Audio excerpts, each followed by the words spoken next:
Donald Trump has been scared into submission by Iran. In this disastrous Oval Office press conference, Donald Trump seemed to praise Iran for retaliating by striking a airport in Kuwait and a United States military air base in Kuwait, as well as United States military assets in Bahrain. Donald Trump's like, yeah, I get why they did it. We provoked them. We did it.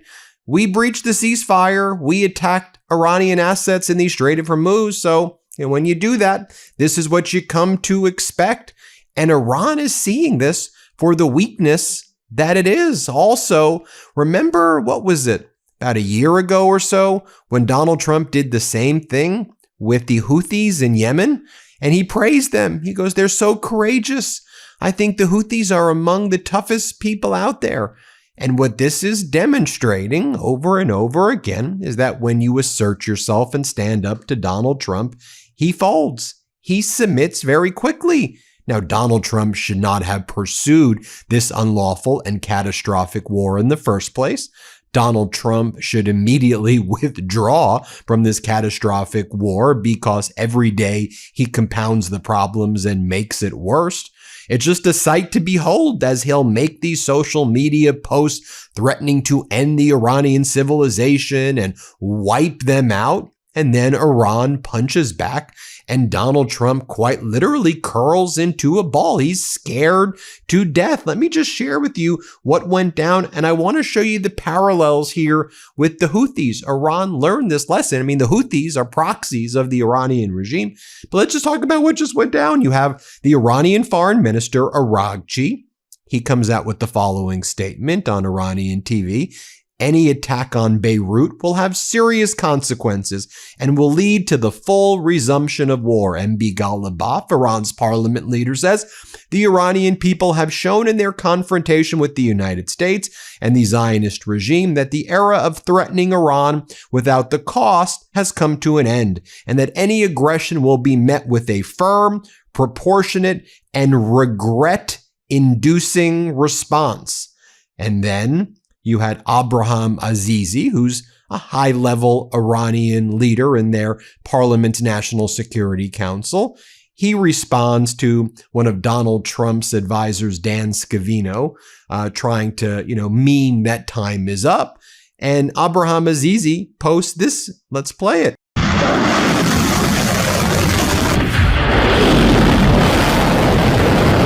And so what does Donald Trump do in response? Well, Donald Trump is asked by the press in a disastrous press conference. So what do you think about what happened in Kuwait from Iran?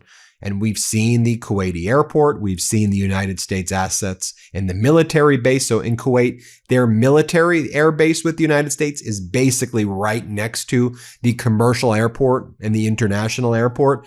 And both of those were targeted. We're getting new footage, and it definitely appears like an Iranian drone hit that Kuwaiti international airport. I'll show you what it looks like right there. And you can see the devastation 24 hours after it opened, I might add. And so, Donald Trump is asked, what do you think about what happened? And, here's what he says. Let's play this clip. Mr. President, given Iran's attacks on Kuwait, this latest attack on Kuwait, is the ceasefire with Iran still on? Well, there's a reason for everything. And we hit them pretty hard the night before, and actually last night. And when it was explained to me, I said, all right, so we'll do that. But we've been hitting them pretty hard, a little bit. So there is a reason for certain things, and there's usually a reason that sometimes makes sense. But they did something, not a big deal. We got it. We nipped it in the bud very quickly, as we do. We're the greatest military in the world. But some people would say they were slightly provoked because we took a strong action for a different reason. So they were reciprocating it. So then Iran doesn't let up, and Iran posts a social media video of the United States getting, destroyed by Brazil, basically. And it just shows, that the BRICS bloc nations punching back, fighting back against the United States. And Iran's like, if you're going to do your memes, we're going to post this. I'll show you what they posted. Here, play this clip.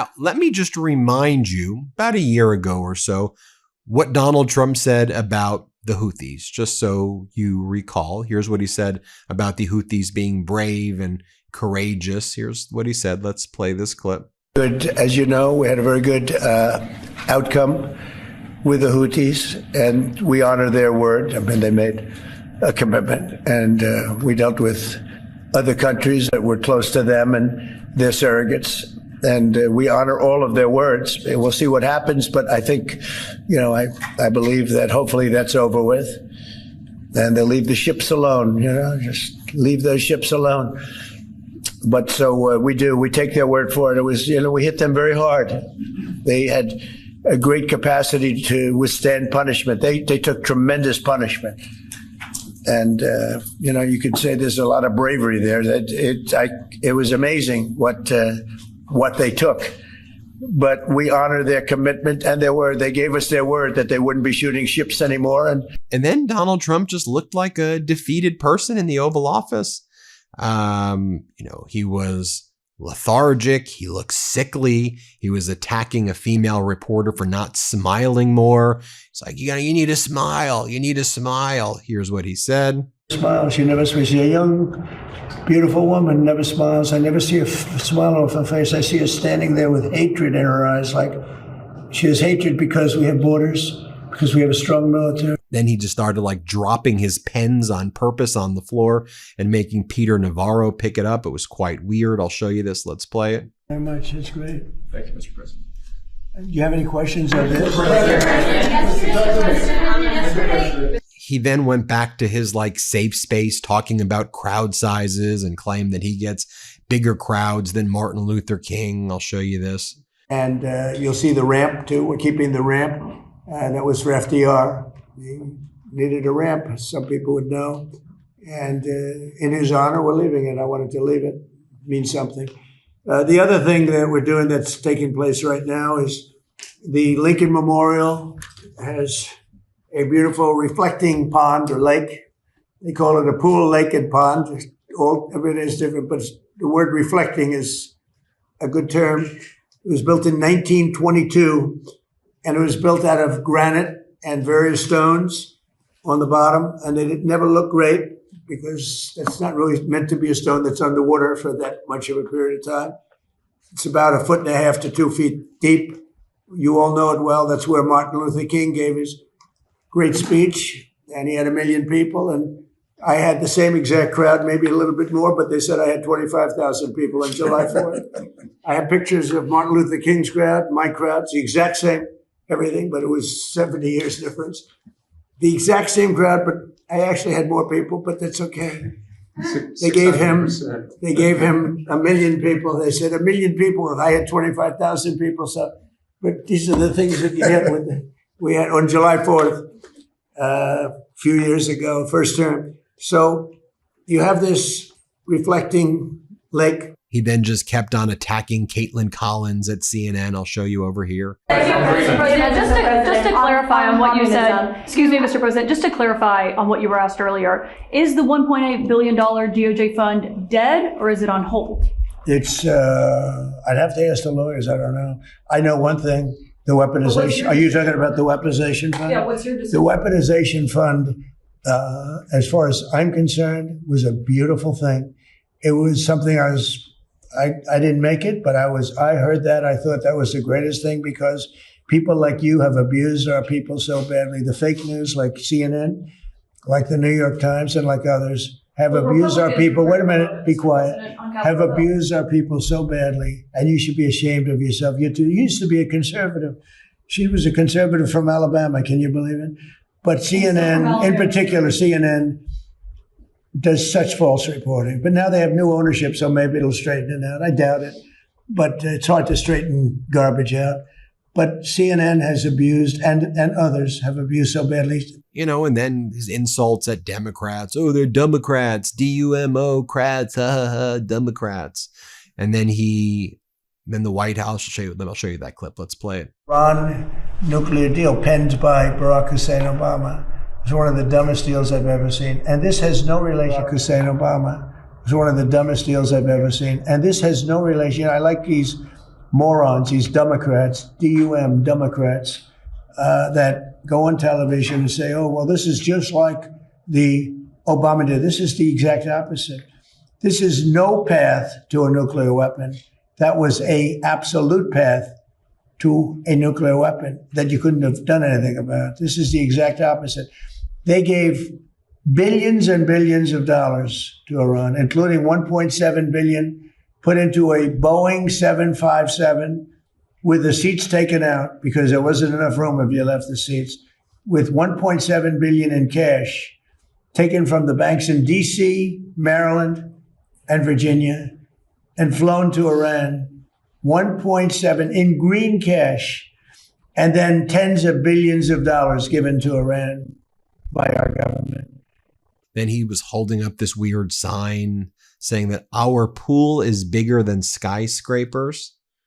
And then he shows that the Lincoln reflecting pool, if it was a building, would be taller than certain buildings in the United States. I mean, again, as we said on the MeidasTouch Network, we just want healthcare and lower gas prices. That's what we want. I'll just try to show you how this is being perceived in the Middle East.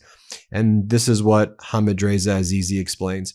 The interpretation in Tehran is that Trump only responds to power. In this view, the more Iran stands firm and demonstrates resolve and a willingness to escalate, the greater the chances that he will back down. So Iran threatens to target Israel if Israel strikes Beirut. Donald Trump calls Netanyahu and urges restraint. Iran targets U.S. bases in the Persian Gulf in retaliation for U.S. strikes in coastal military positions. Trump adopts a softer tone toward the Iranian leadership. And then, they announced an hour ago yet another ceasefire between Israel and Lebanon and Hezbollah. And they said, okay, we're doing another ceasefire. I mean, you did one mid-April, you did one in early May, you did one in mid-May. Okay, you're doing one again, but they're doing that shtick again.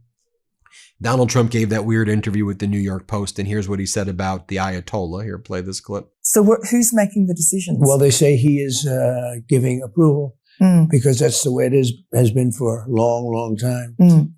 His father and then him, I guess it's a succession. But we seem to be getting along quite well. Would you like to meet him or meet any of the Iranians in person? I've never thought of it, actually. It's a very good question. I'll think of it. Yeah, I'd like to meet him. I like to meet everybody. I'd like to meet him. We probably will meet at some point, depending on how it all works out. And, lots of authoritarians are seeing the weakness that Trump is exhibiting and how you can just walk all over him.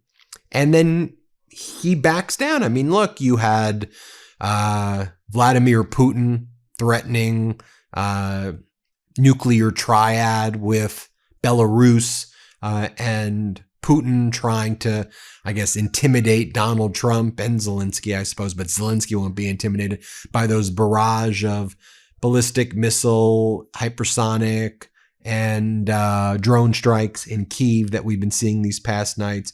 Kim Jong-un posting photos of himself next to nuclear warheads, announcing plans to expand North Korea's nuclear force exponentially, inspecting nuclear production facilities. And you push back, and what does Donald Trump do? Well, according to Reuters, citing sources speaking on conditions of anonymity, Donald Trump is now officially cutting capabilities it contributes to NATO's standing forces, including fighter jets, refueling tankers, naval assets, and drones. Per the reports, the U.S. has told their European counterparts to bolster these capabilities, and the message was delivered by the top U.S. commander in Europe, Air Force General Alexis Grinkowicz. At the time of writing, it's not yet clear when these capabilities will be reduced, but NATO nations have been warned and basically attacked by Donald Trump. So, praising Iran for retaliating against the U.S., which you saw, and then attacking NATO. Let me know what you think. Hit subscribe. Let's get to 7 million. Thanks for watching.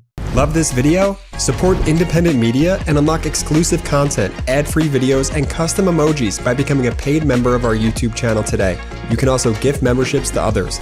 Let's keep growing together.